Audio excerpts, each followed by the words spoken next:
सभी का स्वागत है हमारे चैनल पर। आज हम आपको हनुमान प्राकट्य उत्सव या हनुमान जन्मोत्सव के इस धार्मिक त्योहार के बारे में बताएंगे। हनुमान जी हमारे लिए शक्ति, साहस और विश्वास का प्रतीक है। इस अद्भुत अवसर पर आइए हम सभी मिलकर इस कथा के माध्यम से हनुमान जी के अनुग्रह और आशीर्वाद का आभास करें। चैत्र माह की पूर्णिमा को हनुमान जी का जन्म हुआ था, इसलिए इस दिन हनुमान प्राकट्य उत्सव मनाया जाता है। इस बार हनुमान प्राकट्य उत्सव 23 अप्रैल को मनाया जाएगा। हनुमान जी श्री राम के अनन्य भक्त थे और उन्हीं की भक्ति में लीन रहते थे। हनुमान जी की माता अंजना और पिता वानर राज केसरी थे, इसलिए उन्हें अंजनी पुत्र और केसरी नंदन भी कहा जाता है। हनुमान जी को भगवान शिव का 11वां अंश भी कहा जाता है। हनुमान जी को कलयुग में सबसे प्रभावशाली देवताओं में से एक माना जाता है। विष्णु जी के राम अवतार के बाद रावण को दिव्य शक्ति प्रदान हो गई, जिससे रावण ने अपनी मोक्ष प्राप्ति हेतु शिव जी से वरदान मांगा कि उन्हें मोक्ष प्रदान करने हेतु कोई उपाय बताए। तब शिव जी ने राम के हाथों मोक्ष प्रदान करने के लिए लीला रची। शिव जी की लीला के अनुसार उन्होंने हनुमान के रूप में जन्म लिया ताकि रावण को मोक्ष दिलवा सके। इस कार्य में राम जी का साथ देने हेतु स्वयं शिव जी के अवतार हनुमान जी आए थे, जो कि सदा के लिए अमर हो गए। रावण के वरदान के साथ साथ उसे मोक्ष भी दिलवाया। हनुमान जन्मोत्सव को लोग हनुमान मंदिर में दर्शन हेतु जाते हैं। कुछ लोग व्रत भी धारण कर बड़ी उत्सुकता और जोश के साथ समर्पित होकर उनकी पूजा करते हैं। चूंकि यह कहा जाता है कि ये बाल ब्रह्मचारी थे, इसलिए उन्हें जनेऊ भी पहनाई जाती है। हनुमान जी की मूर्तियों पर सिंदूर और चांदी का वक्र चढ़ाने की परंपरा है। कहा जाता है कि राम की लंबी उम्र के लिए एक बार हनुमान जी ने अपने पूरे शरीर पर सिंदूर चढ़ा लिया था और इसी कारण उन्हें और उनके भक्तों को सिंदूर चढ़ाना बहुत अच्छा लगता है, जिसे चोला कहते हैं। संध्या के समय दक्षिण मुखी हनुमान मूर्ति के सामने शुद्ध होकर मंत्र जाप करने को अत्यंत महत्व दिया जाता है। हनुमान जन्मोत्सव पर रामचरितमानस के सुंदरकांड पाठ को पढ़ना भी हनुमान जी को प्रसन्न करता है। सभी मंदिरों में इस दिन तुलसीदास कृत रामचरितमानस एवं हनुमान चालीसा का पाठ होता है। तमिलनाडु व केरल में हनुमान जन्मोत्सव मार्गशीर्ष माह की अमावस्या को तथा उड़ीसा में वैशाख महीने के पहले दिन मनाई जाती है। हनुमान भक्तों के लिए हनुमान जन्मोत्सव का विशेष महत्व है। शास्त्रों के अनुसार हनुमान जी को राम भक्त माना जाता है। हनुमान को बल, बुद्धि, विद्या, शौर्य और निर्भयता का प्रतीक माना जाता है। जब कोई परेशानी सामने खड़ी हो जाती है तो सबसे पहले पवन सुत को ही याद किया जाता है। इनको कई नामों से भी पुकारते हैं, जैसे चिरंजीवी, बजरंगबली, पवन सुत, महावीर, बाली बीमा, अंजनी सुत, संकट मोचन और अंजनेय आदि।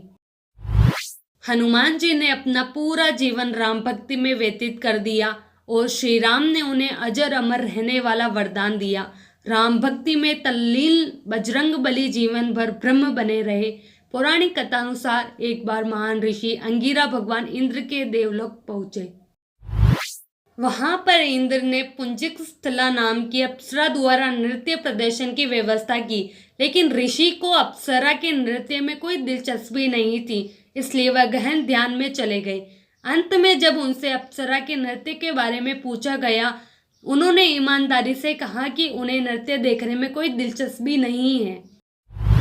यह सुनकर पुंजिक स्थला ऋषि पर क्रोधित हो गई। बदले में ऋषि अंगिरा ने नर्तकी को श्राप देते हुए कहा कि वह एक बंदरिया के रूप में धरती पर जन्म लेगी। पुंजिक स्थला ने ऋषि से क्षमा याचना की, लेकिन ऋषि ने अपना श्राप वापस नहीं लिया।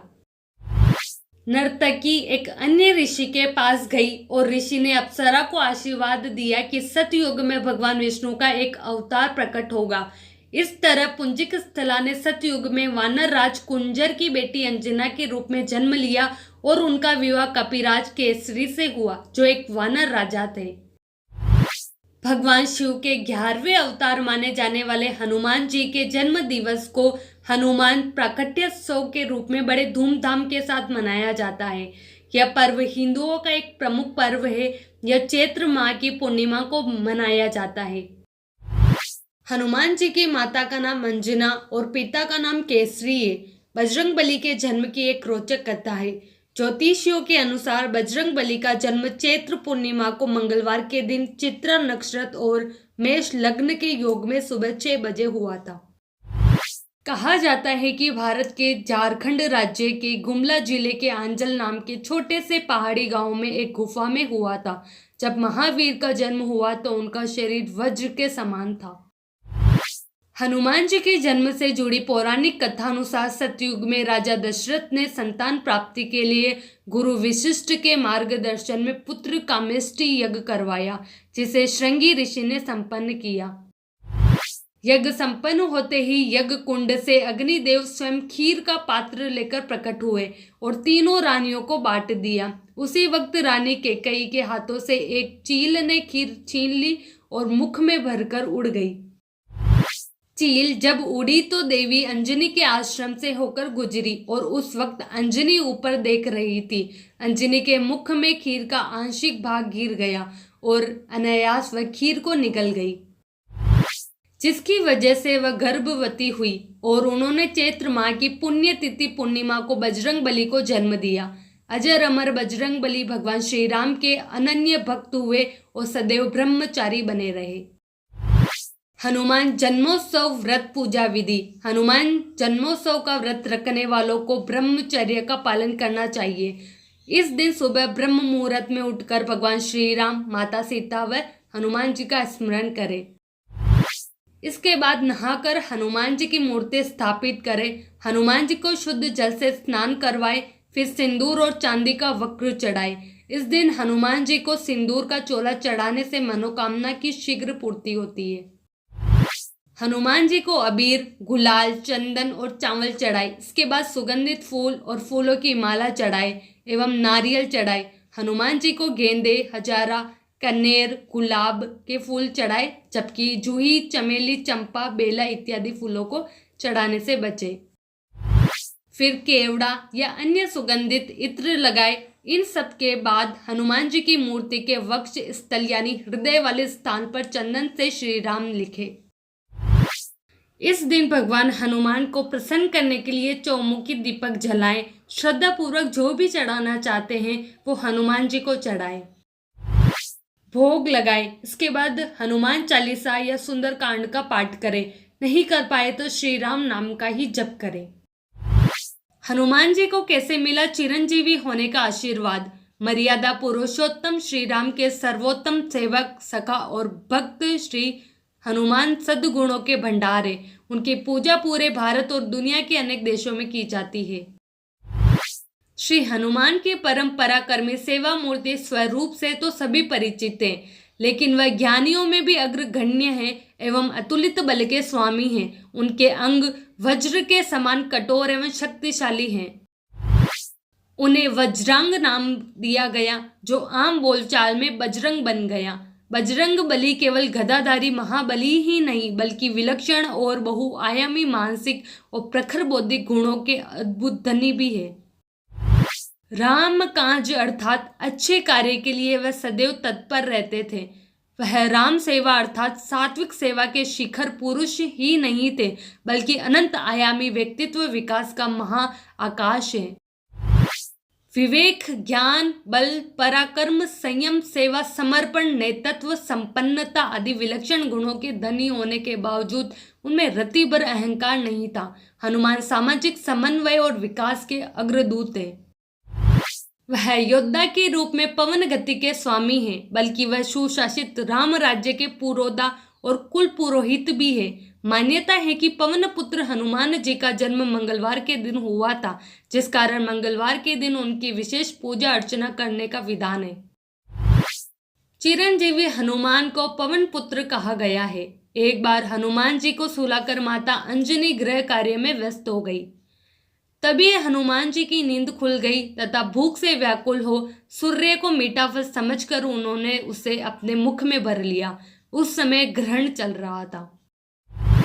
सूर्य की ये गति भांपते हुए राहु ने देवराज इंद्र के पास जाकर उन्हें सारा वृतांत सुनाया। तब देवराज इंद्र ने देखा कि छोटे से हनुमान सूर्य को अपने मुख में रखकर खेल रहे हैं और सारा जगत त्राहिमाम त्राहिमाम कर रहा है। उसी समय हनुमान जी की दृष्टि इंद्र की ओर गई और उसे भी फल समझकर खाने लगे। इंद्र ने हनुमान जी को अपनी ओर आता देखकर उन पर वज्र से प्रहार किया। वज्र के प्रहार से सूर्य हनुमान जी के मुख से आजाद हो गए और हनुमान जी मूर्छित होकर गिर पड़े। तभी वायुदेव ने वायु की गति रोक दी, जिस कारण सारे जगत में वायु संचार बंद हो गया और सभी जीव मृत्यु को प्राप्त होने लगे। देवराज इंद्र समेत सभी देवता तब ब्रह्मा जी के पास गए। तत्पश्चात ब्रह्मा सहित सभी देवताओं ने वायुदेव के पास जाकर उनसे विनती की कि वायु का संचार प्रारंभ करे तथा सभी हनुमान जी को बल बुद्धि और चिरंजीवी होने का आशीर्वाद प्रदान करे। हनुमान जी की मूर्छा समाप्त हुई और सृष्टि में नव संचार होने से मानव सहित सभी जीवों की रक्षा हुई।